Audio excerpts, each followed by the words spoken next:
Alright guys, balik lagi sama Ketua Sekte. Gimana kabar teman-teman hari ini? Baik-baik aja ya kan? Gimana? Masih semangat ya kan puasanya?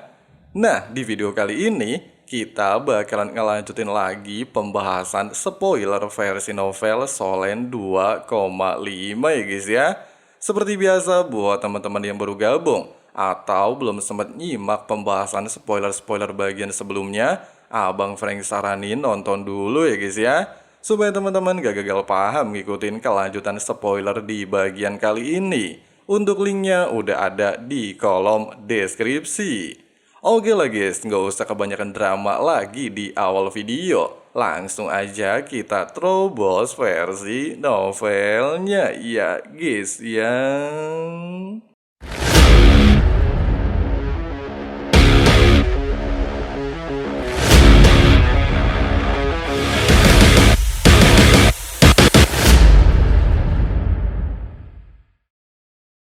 Dewa emosi Deyu Hao masih mengenakan zirah ungu emas yang terbentuk dari kekuatan Dewi Kupu-Kupu Tang Wutong. Seluruh tubuhnya tertutup lapisan pelindung bersisik yang memancarkan cahaya agung. Hanya matanya yang terlihat jelas, tatapannya sangat tajam dan serius.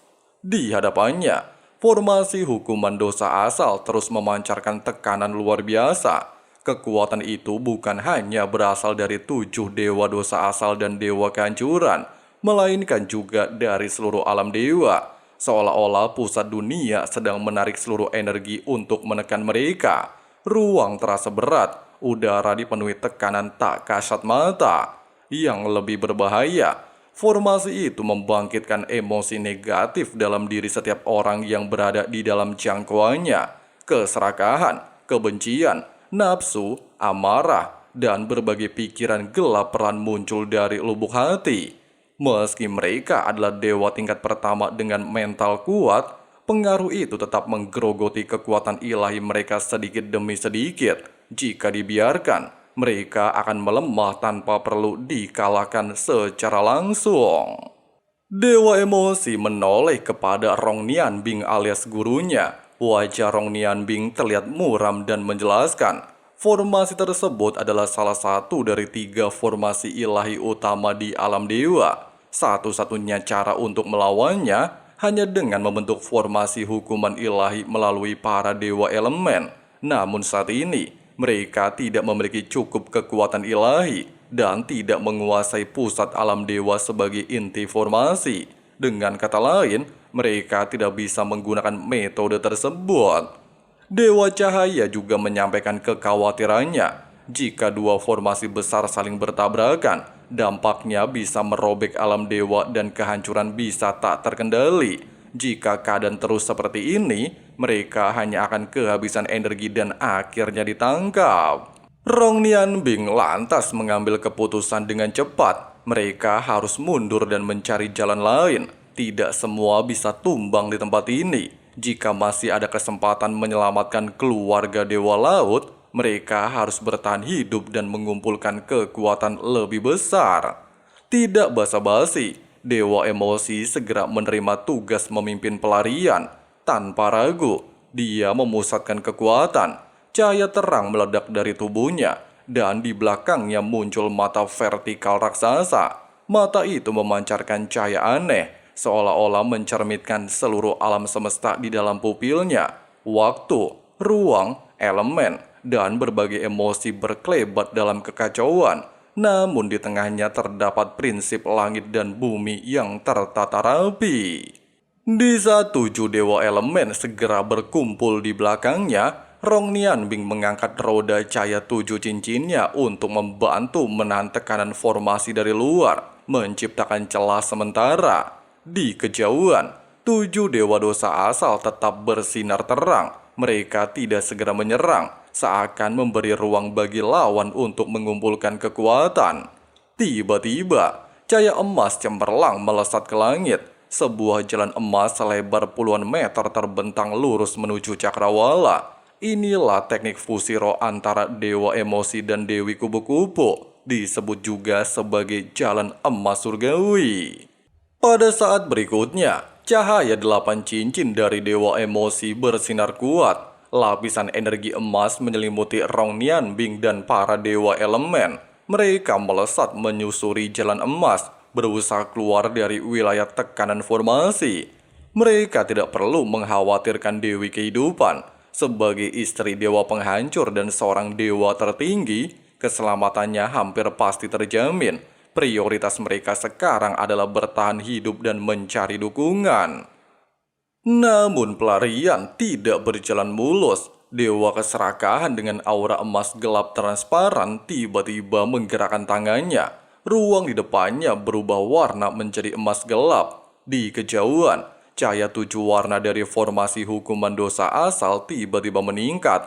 Wilayah kecil yang dia tandai bergetar dan mendistorsi ruang. Dalam sekejap, 9 dewa tingkat pertama yang telah melesat jauh di jalan emas muncul kembali tepat di depan 7 dewa dosa asal.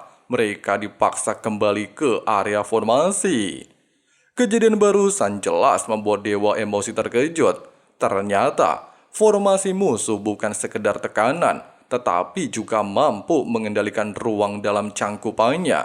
Jalan emas yang seharusnya membawa mereka keluar ternyata masih berada dalam jangkauan kekuatan pusat alam dewa.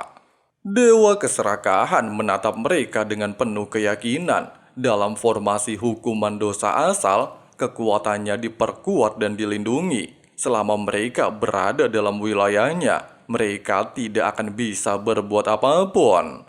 Tanpa menunggu, Dewa Keserakahan mengangkat tangan dan menampar ke arah Dewa Emosi melalui udara. Dewa Emosi tidak menghindar, dia mengangkat tangan kanannya dan menyambut serangan itu secara langsung. Ketika kedua telapak tangan bertemu, langit bergetar hebat, gelombang energi menyebar luas. Namun perbedaan kekuatan terlihat jelas.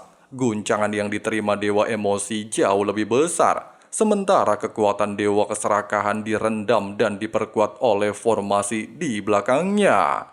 Dewa Keserakahan hanya terhuyung ringan, tapi sebaliknya, Dewa Emosi terdorong mundur lebih dari 10 meter di udara. Meski masih berdiri tegak, tekanan yang dia hadapi kini semakin jelas. Dalam wilayah formasi hukuman dosa asal, mereka berada pada posisi yang sangat tidak menguntungkan. Pertempuran di alam dewa mencapai titik yang menegangkan ketika kekuatan Dewa Keserakahan meningkat drastis di bawah pengaruh formasi besar milik 7 dewa dosa asal. Bahkan sosok sekuat Dewa Emosi yang saat ini menyatu dengan Dewi Kupu-Kupu serta membawa aura Dewa Laut tetap terpental oleh satu serangan telapak tangan. Benturan barusan juga membuat para dewa di pihaknya menyadari bahwa situasi jauh lebih berbahaya dari yang mereka pikirkan. Namun Dewa Emosi tidak menunjukkan rasa gentar. Dia kembali berdiri dan mengumpulkan kekuatan, melepaskan amarah yang selama ini tersembunyi dalam kendalinya atas emosi.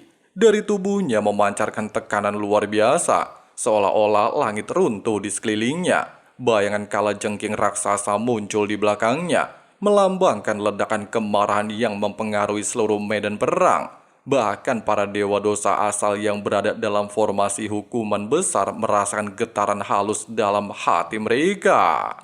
Dewa Keserakahan membalas dengan kekuatan menjijikkan dan aneh. Dia menjulurkan lidah panjangnya untuk menyerang. Dan kali ini, Dewa Emosi kembali terpukul hingga terlempar jauh. Namun di waktu yang sama, cahaya ungu kemasan berkilau dari tubuhnya saat Dewa Emosi terbang mundur.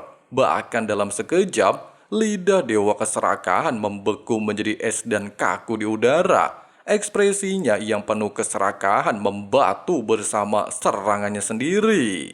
Di momen inilah, Rong Nianbing bergerak. Sebagai mantan Dewa Emosi, dia telah lama bersiap di balik bayang-bayang pertempuran.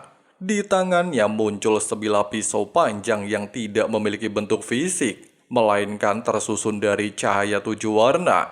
Di belakangnya, 7 dewa elemen membentuk setengah lingkaran dan menyalurkan kekuatan mereka secara serempak kepadanya. Energi mereka menyatu, membuat tubuh Rong Nianbing sendiri berubah menjadi cahaya transparan yang berkilauan. kemudian melepaskan tebasan 7 cahaya elemen. Cahaya 7 warna melesat secepat kilat menuju dewa keserakahan. Para dewa dosa asal yang sebelumnya begitu percaya diri tidak menyangka adanya serangan gabungan. Mereka terbiasa mengandalkan kekuatan absolut dan formasi besar untuk menekan lawan. 1 lawan 1, mereka hampir tak terkalahkan. Bahkan menghadapi 2 musuh sekaligus, mereka masih yakin mampu unggul. Tapi keyakinan itulah yang menjadi celah. Sejak awal, Dewa Emosi dan Rong Nianbing telah berkomunikasi melalui kesadaran spiritual. Mereka memahami, melarikan diri dari formasi hukuman besar hampir mustahil. Ada 2 cara untuk menghancurkannya. Pertama, menghancurkan pusat alam dewa di komite alam dewa, atau menebas salah satu dewa dosa asal. Pilihan pertama tidak mungkin dilakukan dalam kondisi saat ini, maka mereka memilih resiko terbesar, menyerang langsung salah satu inti kekuatan musuh. Pada dasarnya, semua tindakan Dewa Emosi sebelumnya hanyalah pengalihan perhatian. Dia sengaja menantang, memancing, dan memamerkan kekuatan untuk menarik fokus penuh 7 dewa dosa asal. Dan rencana itu berhasil. Sejak awal, target utama formasi memang dirinya, karena di antara semua dewa yang hadir, dialah yang paling berbahaya dalam pertarungan nyata. Walaupun tergolong baru naik ke alam dewa, pengalaman Dewa Emosi di dunia manusia memberinya keunggulan yang tak dimiliki para dewa kuno. Dia tumbuh melalui pertarungan hidup dan mati, mengasah teknik serta strategi. Tapi sebaliknya, sebagian besar dewa dosa asal dan dewa elemen telah ada sejak awal terbentuknya alam dewa. Mereka jarang menghadapi pertempuran sungguhan. Dalam banyak kasus, kekuatan ilahi murni sudah cukup untuk menundukkan lawan. Keterampilan bertarung bukanlah sesuatu yang benar-benar mereka asah. Selain itu juga, para dewa yang naik dari dunia manusia, seperti Rong Nianbing, Dewa Penghancur, Dewi Kupu-Kupu, dan Dewa Emosi, memiliki insting tempur yang jauh lebih tajam. Mereka memahami taktik, kerjasama, serta teknik penggabungan kekuatan. Khususnya bagi Dewa Emosi dan Dewi Kupu-Kupu, pengalaman mereka di benua dulu membuat teknik penggabungan kekuatan menjadi senjata mematikan. Inilah yang memungkinkan Dewa Emosi menembus pengepungan para dewa dosa asal sebelumnya. Dengan adanya alasan tersebut, ketika formasi besar disusun, seluruh perhatian musuh tertuju pada Dewa Emosi. Mereka yakin selama dia ditekan, dewa yang lain bukan ancaman berarti. Namun tidak ada yang menyadari bahwa serangan sesungguhnya sedang dipersiapkan di belakang layar. Pada dasarnya, Rong Nianbing bukan sekedar pendukung. Sebagai mantan Dewa Emosi, kekuatannya sangatlah besar. Dia menguasai 7 elemen dengan pemahaman mendalam. Hubungannya dengan para dewa elemen bukan hanya sekutu, tetapi juga sahabat yang saling percaya. Ketika mereka menyatukan kekuatan, hasilnya jauh melampaui serangan biasa. Saat ini tengah medan perang yang bergetar, cahaya 7 warna menjadi simbol taruhan terakhir. Jika serangannya gagal, mereka tidak akan memiliki kesempatan kedua. Namun jika berhasil, formasi besar yang menekan mereka akan runtuh. Dengan dorongan penuh dari 7 dewa elemen, kekuatan Rong Nianbing saat ini setara dengan gabungan 8 dewa tingkat pertama. Tebasan pisau 7 warna yang dia ayunkan bukan sekedar serangan biasa. Kekuatannya begitu dahsyat hingga bisa digambarkan mampu mengguncang langit. Saat pisau elemen 7 warna turun, ruang di sekitarnya seolah terpotong. Formasi hukuman ilahi milik 7 dewa dosa asal bergetar hebat. Cahaya dan struktur ilahi yang menopangnya terlihat terbelah. Kekuatan tebasan bahkan telah melampaui serangan penuh seorang dewa tertinggi. Dewa keserakahan yang sebelumnya begitu angkuh langsung berubah pucat. Untuk pertama kalinya, dia benar-benar merasakan ancaman kematian. Serangan itu bukan sekedar menghancurkan tubuh, melainkan terasa seperti mampu menghapus kedudukan dewanya sendiri. Seolah-olah eksistensinya akan dilucuti dari fondasi terdalam. Pisau Rong Nianbing sendiri terlihat seperti gabungan 7 elemen. tetapi hakikatnya jauh lebih mengerikan. Itu adalah teknik pengupasan elemen murni. Di dunia manusia maupun alam dewa, segala sesuatu tersusun dari elemen. Perbedaannya hanya pada tingkat kemurnian dan konsentrasi. Namun pisau tersebut tidak menyerang secara fisik semata, melainkan mengupas elemen dari targetnya, mencabut fondasi keberadaan itu sendiri. Itulah sebabnya tekniknya disebut sebagai keterampilan super ilahi. Namun di balik kekuatannya, harga yang harus dibayar juga tidak kecil. Rambut emas Rong Nianbing berubah menjadi abu-abu dalam sekejap saat pisau dilepaskan. Seluruh kekuatannya seolah terkuras. Dia mempertaruhkan hampir segalanya dalam satu serangan. Di kejauhan, Dewa Penghancur menyadari sesuatu yang mengerikan.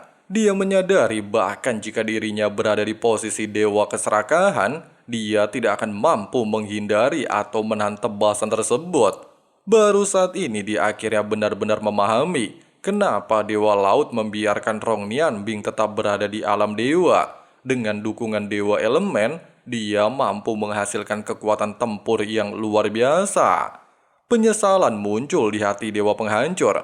Jika tebasan berhasil, Dewa Keserakahan pasti akan binasa. Lebih dari itu, formasi hukuman ilahi bisa runtuh, memberi kesempatan para dewa tingkat pertama untuk melarikan diri. Namun pada saat genting seperti ini, tidak ada yang bisa dia lakukan untuk menghentikannya. Seluruh alam dewa seakan membeku, menunggu hasil benturan yang menentukan segalanya. Namun di luar dugaan semua pihak, perubahan tiba-tiba terjadi. 6 berkas cahaya gelap muncul hampir seketika di belakang Dewa Keserakahan. 6 dewa dosa asal lainnya bergerak tanpa ragu. Mereka menempelkan telapak tangan ke tubuh rekannya dan menyalurkan kekuatan mereka secara bersamaan. Energi mereka bertumpuk seperti gelombang besar, mengalir masuk ke dalam tubuh Dewa Keserakahan. Pada saat berikutnya, perubahan aneh terjadi pada wajah ketujuh Dewa Dosa Asal. Ekspresi yang biasanya mencerminkan keserakahan, kecemburuan, kerakusan, nafsu, kemalasan, amarah, dan kesombongan lenyap, digantikan oleh keseriusan dan ketenangan yang belum pernah terlihat sebelumnya. Aura mereka berubah, tidak lagi terlihat jahat, melainkan suci dan agung. Cahaya 7 warna yang menyerang mengerucut dan menghantam Dewa Keserakahan. Namun kekuatan ilahi yang semulanya berwarna emas gelap berubah menjadi emas murni yang menyilaukan. Lidahnya yang sebelumnya membeku, kini pulih dan memancarkan ledakan cahaya emas di ujungnya, menghantam langsung pisau pengupas elemen.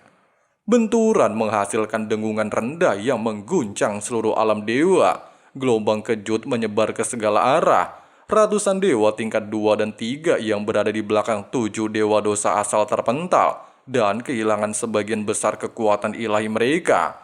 Dewa Penghancur dan Dewi Kehidupan terpaksa melindungi diri. Bahkan mereka terkejut oleh kedahsyatan tabrakan tersebut.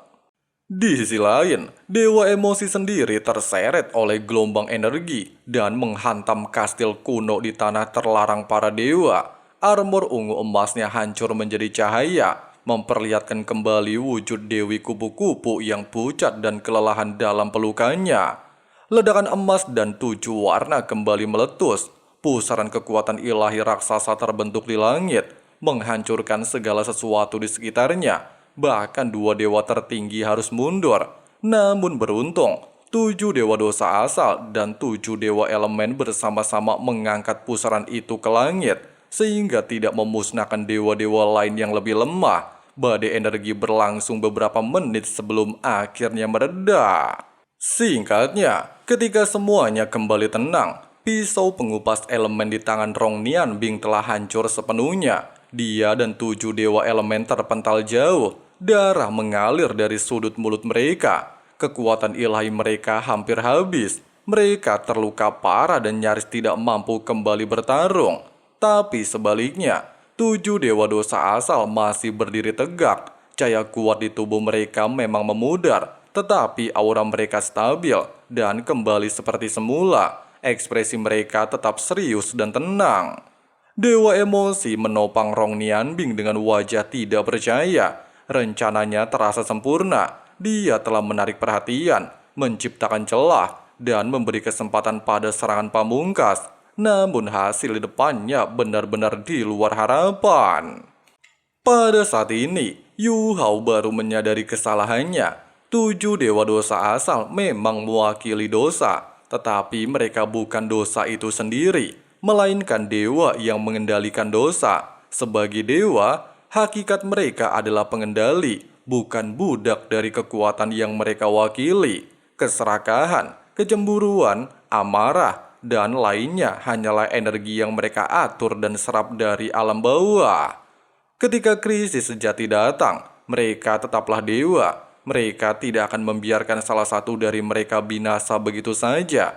Mereka bersedia mempertaruhkan diri untuk menyelamatkan rekan mereka, bukan karena dorongan dosa, melainkan karena kesadaran sebagai sesama dewa.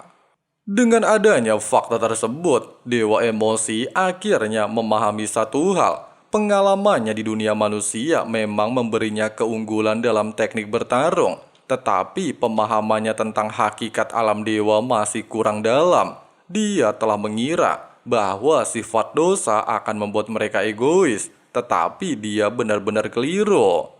Rong Nianbing dan para dewa elemen sebenarnya menyadari kemungkinan tersebut. Namun mereka tidak punya pilihan lain. Menghadapi formasi hukuman ilahi yang diperkuat, hanya satu serangan penuh resiko yang bisa membuka peluang. Namun kini hasilnya mereka gagal.